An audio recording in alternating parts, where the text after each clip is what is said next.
Nous démarrons la une des journaux par le quotidien La Nation. La Nation titre acte de vandalisme et de violence le 28 avril dernier. À qui profite le crime? Une interrogation à la une du quotidien La Nation. Législative 2019, les déterminants du vote. Débat inutile autour du taux de participation. L'OME Plateau donne une bonne leçon de démocratie. Les recommandations de la plateforme électorale des organisations de la société civile. Tous ces titres sont alliés à la une du quotidien La Nation. Également, passation de commandes publiques. La criette appelle au respect des tests. C'est La Nation qui l'écrit ce matin. La dépêche mentionne à sa une législative non inclusive de février 2019. L'opposition demande l'arrêt du processus. Et puis on peut également lire à la une du quotidien La Dépêche un titre initiative locale. L'Union des jeunes de FIFADI fait des dons. Nous passons à la une du quotidien Le Génie africain. Le Génie africain qui titre législative au Bénin, grande tendance après le scrutin du dimanche. Nathanaël Sokpoekpe arrache le leadership à Georges Bada dans la 6e circonscription électorale. UP et Bloc républicain se partagent à égal les 4 sièges. Infrastructure routière au Bénin, le pont de Ouamen mis en service. Législative 2019 à la une du quotidien Le Génie africain après le vote. La radioscopie de la plateforme électorale des OSC du Bénin. Scrutin du 28 avril à la une du quotidien Nasiara. Nasiara titre scrutin du 28 avril. Les États-Unis dénoncent des élections ni inclusive ni compétitive. Les États-Unis dénoncent des élections ni inclusives ni compétitives. Toujours à la une du quotidien Nasiara, bilan des législatives, un mort à Bante. Lit le rapport complet de la plateforme des organisations de la société civile. Le journal titre également déclaration de l'opposition sur la crise post-électorale. Ça passe ou ça casse? Journée de la dernière chance pour Talon, c'est une question de vie ou de mort, d'ici Boni Yahi, c'est une parodie électorale, dénonce Nicéphore Soglo. Les 4 vérités, titre en manchette, législative 2019 au Bénin, le taux de participation est de 22,4% selon la plateforme des OSC. On peut également lire à la une du quotidien les 4 vérités 24 heures après le scrutin législatif du dimanche 28 avril 2019. L'honorable Claudine Afiavi-Poidencio envoie un signal fort aux acteurs politiques. La présidente de l'UDN appelle à des consultations franches entre les forces vives de la nation pour convenir avant le 15 mai 2019 d'une solution qui garantisse la paix et renforce notre démocratie. Suite à la dernière sortie de Soglo au sujet des législatives, Karim Da Silva lui rappelle le devoir de préserver la paix en tant qu'ancien président. C'est un titre à lire à la une du quotidien Les 4 vérités. Plus de précisions dans les colonnes du journal législatif 2019. La Sénat donne les grandes tendances ce jour. Quelques tendances au terme du scrutin. Nous passons à la une du quotidien Fraternité. Le quotidien de Ménotin titre ce mardi législatif 2019, Salé, l'Union progressiste incontournable dans la Liborie. 4 sièges sur 6 en passe d'être remportés par le Baobab. Validité du scrutin du 28 avril à la une du quotidien Fraternité. Pas de seuil prévu par le code électoral. Tension électorale dans certaines localités du Bénin à la une du quotidien Fraternité. Situer les responsabilités et restaurer l'autorité de l'État. Nous passons à la une du quotidien Le Pays émergent. Le Pays émergent titre crise électorale. Le PAD dénonce les velléités du pouvoir Talon. Et puis élection législative du 28 avril 2019.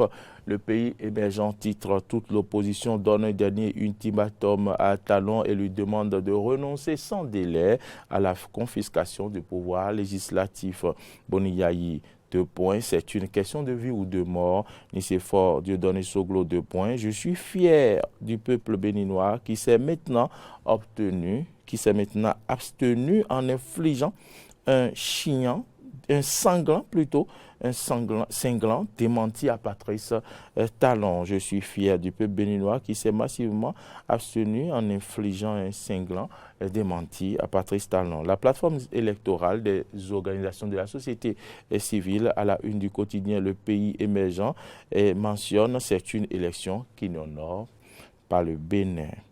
Cannes 2019 en Égypte, le Bénin privé de Stéphane Sessegnon, une autre nouvelle à la une du quotidien Le Pays émergent lors de son premier match contre le Ghana. Plus de précisions dans les colonnes. Le matinal titre Incitation à la violence, Yahi Boni appelle à troubler l'ordre public. Une forfaiture sanctionnée par le code pénal.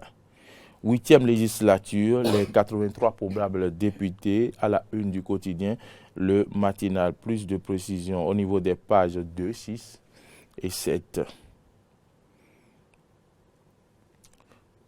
Le Béninois libéré, je ne sais pas, le Béninois libéré, et si le réalisateur est avec moi, consigne de talon aux forces de l'ordre face aux exactions de certains contre la paix, ne frapper ni tirer sur quiconque.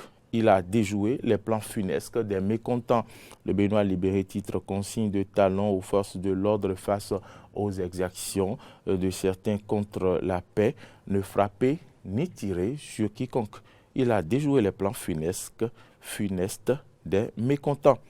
Coalition contre Talon et Yahi mène Soglo en pipeau.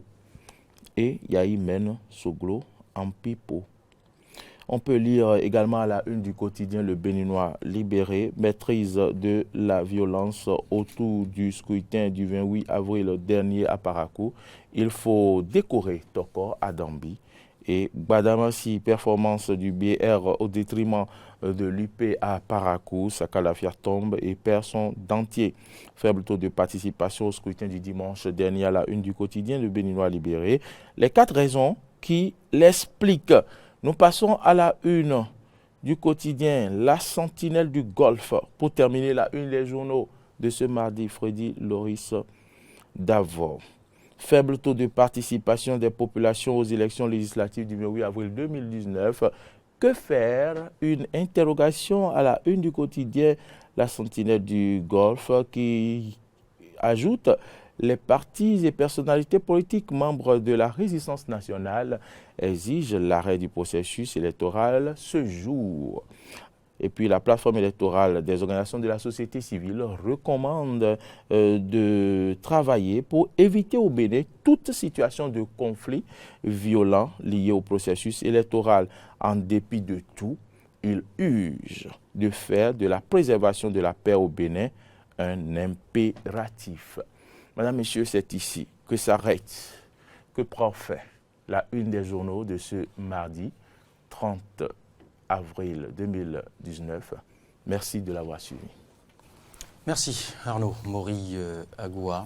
On revient sur quelques titres, lesquels, par quel titre auriez-vous bien voulu commencer ce matin? D'abord, je vais commencer par l'appel de la présidente, l'honorable Claudine Afiari-Prudencio, à la une du quotidien Les 4 vérités. Je crois que j'avais omis de citer aussi la une du quotidien Matin Libre, si vous me le permettez, en complicité avec Martin. Matin Libre qui était prévu dans la une a été ça vous a échappé, oui, tout à fait. Le journal a titré également après le boycott enregistré dimanche dernier, l'UDBN appelle à des consultations franches. L'UDBN appelle à des consultations franches. Et puis un titre qui m'intéresse à la une du journal, violence et boycott des élections législatives. Le FA a-t-il dribblé David Hazard? Une interrogation à la une du quotidien Matin Libre, qui titre également salle de situation électorale, 22,4% de taux de participation, 206 incidents signalés, 2 décès confirmés, les recommandations des ISC. Donc, je suis revenu, merci donc à Martin pour la promptitude, je suis revenu sur ce titre de Matin Libre parce que ce journal met en titre l'appel à des consultations franches, un appel bien sûr de la présidente de l'UDBN. Et donc, je pense quand même qu'il faut reconnaître que l'UDBN sait toujours mettre les pas quand il le faut. Vous avez vu au lendemain de la publication des 2 partis qui devraient participer aux élections, l'UDBN rapidement a organisé une conférence de presse pour inviter le peuple à la paix, à la non-violence, mais également quelques jours avant l'organisation, quelques semaines, 2 semaines à peu près avant l'organisation des élections, avant le démarrage. La présidence a fait une sortie et a rencontré les leaders, les candidats et autres responsables du parti, et afin de leur passer le bon mot, le mot juste. À cette occasion, la sauvegarde de la paix. Invité à la paix. Et puis, elle a déclaré officiellement que tout ce qui arrive là ne l'amène pas à faire demi-tour de sa position de départ, qu'elle reste fidèle toujours et soutient le gouvernement de la rupture. Et donc, je pense quand même que ce communiqué de l'UDBN vient à point nommé, puisque si vous observez bien les recommandations des organisations de la plateforme, un état des lieux tout à du fait, déroulement des législatives. Tout à fait. L'UDBN fait le constat amer, comme la plupart des Béninois, du manque d'engouement des citoyens vis-à-vis des législatives de 2019, du 28 avril 2019, de ce dimanche, j'allais dire. Et puis après, la suite du communiqué a exprimé, au fait, je dirais, des doléances à l'endroit du chef de l'État, à l'endroit du premier des Béninois, justement, à ce qu'il aille à des consultations nationales, consensuelles, justement. Et donc, c'est pourquoi je dis que l'UDBN anticipe et sait mettre les pas où il le faut, parce qu'il y a eu de pareilles recommandations également à la fin de la déclaration suite au monitoring des organisations de la société civile, et donc qui invite également les politiques à œuvrer pour la paix, la réconciliation et autres. Donc voilà, contrairement à d'autres qui pensent que tout est consommé, que c'est une question de vie ou de mort, soit on donne une suite favorable à leur, je dirais, doléance, ou c'est la mort. Oui, qu'il vous souvienne que dans la soirée d'hier également, les forces de l'opposition ont effectué un point de presse au siège de Vidolé, où le siège qui est désormais appelé le siège de la résistance, et donc en présence des 2 anciens chefs d'État. Je voudrais nommer le président Nicéphore Soglo et le président Yahi Boni, mais aussi présent sur les lieux, il y avait Candide Azanaï, le président, et autres leaders de l'opposition. Et donc à ce grand rendez-vous, oui, le président Yahi Boni a laissé entendre que c'est une question de vie ou de mort. Si nous ne mettons pas, si le président Talon ne mettait pas un terme au processus qui a démarré, afin que nous puissions redistribuer les cartes pour faire participer toutes les forces politiques aux élections. Si vous voulez mon avis, je pense quand même que le président Boni Yahi est à pousser le bouchon trop loin. Et donc, je pense que pour ce qu'il s'agit, je le pense aussi. Pour ce qui nous concerne en matière d'organisation des élections, processus électoral, je pense que le président de la République, en tant qu'ancien président, en tant que sage de la République, ne doit pas lier cette affaire à une question de vie ou de mort. Et on comprend aisément, Arnaud Moriagua, on comprend aisément que là, qu'il n'est plus question de raison, mais plutôt que c'est l'ego qui agit, l'ego qui s'exprime en ce moment.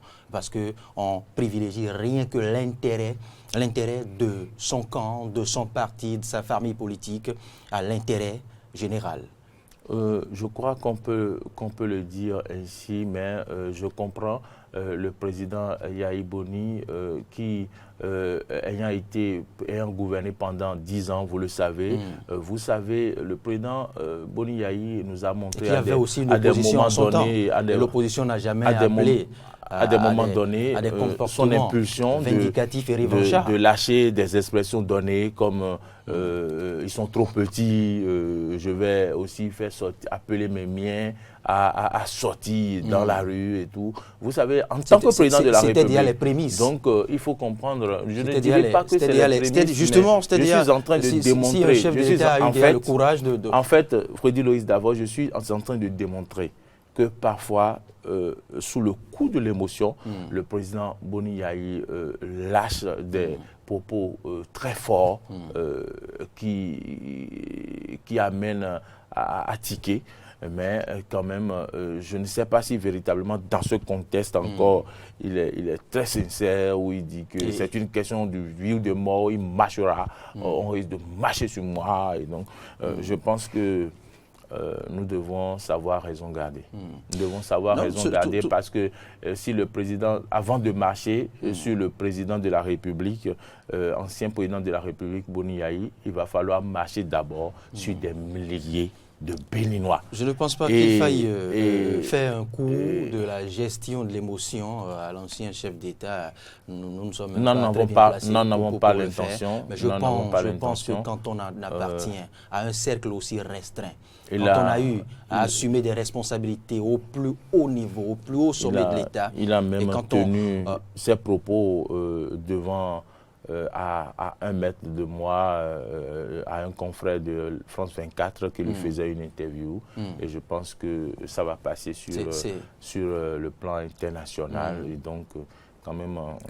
Que des chefs d'État menacent de mettre le pays à feu et à sang. On comprend. Non, les chefs d'État n'ont pas utilisé cette expression hier. Je n'ai pas dit qu'ils ont fait usage de cette expression ou de ce concept. Mais c'est tout comme... Et à sang. Mais ces deux chefs d'État, dans leur déclaration, dit que c'est une question de vie ou de mort. Freddy Loïs Davor, dans leur déclaration, ils disent que désormais, la suite du processus dépend du peuple et du président Patrice Talon.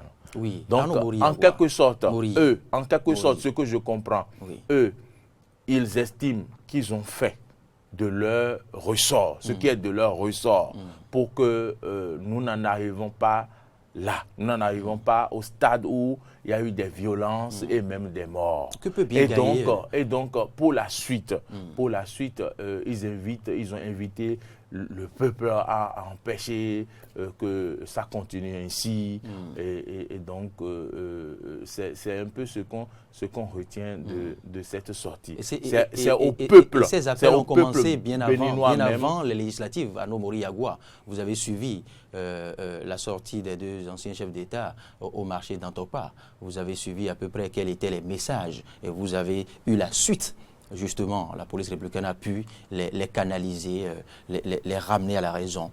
Et vous avez constaté aussi au cours de ces législatives du dimanche, les échauffourées, les soulèvements et les actes de vandalisme et de barbarie, je dirais même, dans certaines contrées, à savoir à Tchaourou et dans la 8e circonscription électorale, surtout dans la 8e, justement, Tchaourou et à Parakou, je veux dire. Vous avez vu des domiciles de concitoyens brûlés, des véhicules, et même des véhicules de chefs des forces de l'ordre. Oui, véhicule du chef de l'ordre. Des forces de l'ordre. Doit-on aller? Un char a été brûlé. Un char a été brûlé selon les images. Est-on obligé d'aller à ces extrémités? Et pourquoi c'est seulement dans ces contrées? Et puis je ne vous arrête pas, nous n'allons pas pourquoi oublier pas enregistrer de véhicules des forces de l'ordre, mais nous n'allons pas oublier de dire qu'un véhicule de l'ORTB a été brûlé. Oui. Et que et des confrères, les confrères s'ils n'ont pas pris la clé des champs, auraient pu, le pire pouvait arriver. Et je me suis demandé... Vous en avez été témoin ici, dans le direct avec notre confrère. Tout à fait, je me suis demandé si... à qui on a arraché le portable, qui n'est pas allé au bout de son point qu'il nous faisait ce dimanche. A piqué nos concitoyens ce jour au point où, ils s'en ont pris aux journalistes, jusqu'à brûler leur véhicule. Aucune mouche ne les a piqués, mais Arnaud Mori-Yagua, il y a eu des consignes. Il y a eu des consignes, je dirais à la limite, ordurières. Vous les avez suivies avant les législatives et pendant les législatives encore. Et il y en a eu encore hier, comme celles que vous venez d'évoquer tout à l'heure. Et quand ces consignes vous parviennent d'aussi sages personnalités, d'aussi grandes personnalités qui ont eu à assumer des responsabilités de ce rang, de leur rang et au regard de leur âge, en ce moment précis, eh bien, dites-vous, il y a des jeunes émotifs, tout aussi émotifs que la vieille classe, que certaines personnalités de la vieille classe, et qui donnent suite, justement, donnent libre cours à leurs instincts. Et c'est ce qui est arrivé, c'est ce qui nous a permis d'enregistrer ces actes de barbarie, des véhicules calcinés, le domicile de l'honorable Bagoudou, vandalisé complètement. Est-ce à dire que l'honorable Bagoudou a cessé d'être concitoyen, d'être béninois à partir de ce dimanche? Est-ce à dire qu'il n'est plus fils de Tchaourou? Pourquoi a-t-on vandalisé son domicile à Arnaud Mori-Yagua? Simplement parce qu'il a fait un choix? Simplement parce qu'il n'a pas partagé les mêmes convictions que l'autre camp? Je crois que vous avez tout dit. C'est des actes à condamner. C'est des actes véritablement à condamner, à déplorer, puisque chacun, nous devons respecter quand même la position des uns et des autres dans la République. Et si aujourd'hui vous êtes avec moi et que demain vous décidez d'être avec mon vis-à-vis, ce n'est pas pour autant que nous devons devenir des ennemis. Et ce n'est pas pour autant que la population doit se révolter contre son propre fils. C'est un fils du terroir. Il n'a pas un autre village que Tchaourou. Et donc, qu'on le veuille ou non, il doit aller se ressourcer, retourner dans son village. Et donc, je pense que nos frères de Tchaourou, à un moment donné, ont vraiment manqué de prendre un peu de hauteur face à la situation. Tchaourou, l'honorable, qui a bien voulu construire une maison dans ce village, cela contribue quand même aussi au développement du village. Et donc, parce qu'il y a plusieurs dizaines d'années, s'il était difficile de voir de belles maisons à Tchaourou. Et donc, aujourd'hui, ici, les gens pensent aller développer leur contrée, leur village.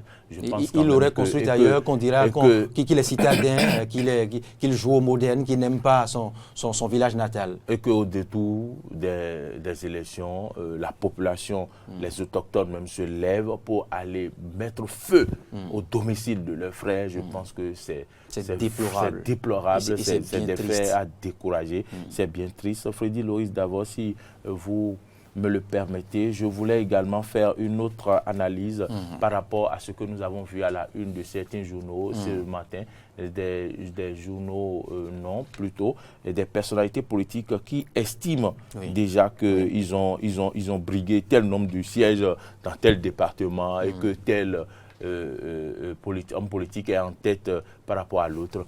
Je pense que nous devons nous garder d'avancer de ces chiffres ou de ces résultats. Parce que aussi, c'est des éléments de frustration. Aujourd'hui, lorsque on dit que l'UP a brigué 4 sièges quelque part, et a raflé les 4 sièges, des trucs comme ça, et qu'après, la Sénat fait donne des résultats provisoires et qu'on observe que ce n'est pas à peu près ça, ça commence. Et donc, les frustrations commencent et ça peut aller jusqu'à dégénérer. Alors que vous pouvez, la Sénat a tellement d'éléments avant de valider un siège. La Sénat peut annuler des votes s'il y a eu des irrégularités. Vous ne tenez pas compte de ça et déjà vous proclamez que voilà, vous avez raflé 4 sièges, 6 sièges. Et les tests ont été très clairs.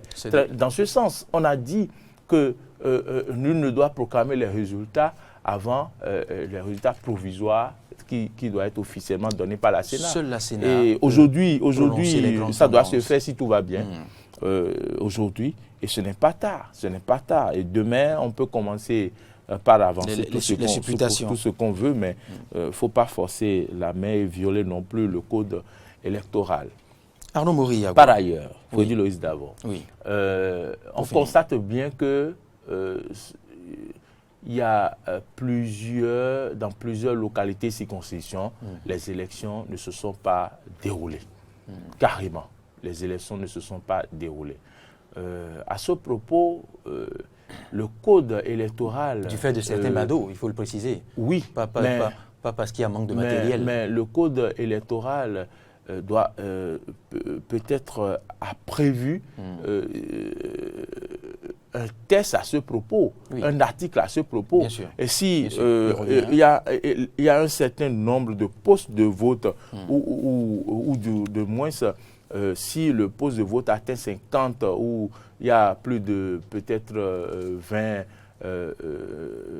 postes de vote où l'on n'a pas voté, ils n'ont pas pu organiser les élections, le code électoral doit prévoir quelque chose à ce propos. Quand on dit que est-ce qu'il faille annuler les élections ou non, compte tenu de pourcentage du taux de participation, même si le code ne dit rien à ce propos, il n'y a pas de problème. Mais quand on organise une élection et que dans des circonscriptions données, il n'y a pas eu vote, si ça atteint dans toute une circonscription, un certain nombre... Si ce ne sont que des localités éparses, là, dans ces localités, il y a des postes de vote. Il y a des postes de vote. Et il revient au président de la Sénat de se prononcer sur ces détails, sur ces insuffisances, sur ces quoi que nous avons constaté. Et aussi, ces postes de vote, ce sont ces postes de vote qui vont permettre de déterminer un certain nombre de sièges. Justement. Et si par exemple, il n'est pas possible, au vu de l'absence d'organisation des élections dans certaines circonscriptions, de valider jusqu'à au moins 22 sièges, je pense que quelque chose doit pouvoir se faire à ce propos. Le président se prononcera et on doit rester tout de suite. S'il faille reprendre dans certaines localités ou non, il revient au président au regard des éléments qu'il a à sa disposition de se prononcer justement dans la droite ligne des différentes dispositions, des différents tests, à savoir le code, les dispositions du code électoral.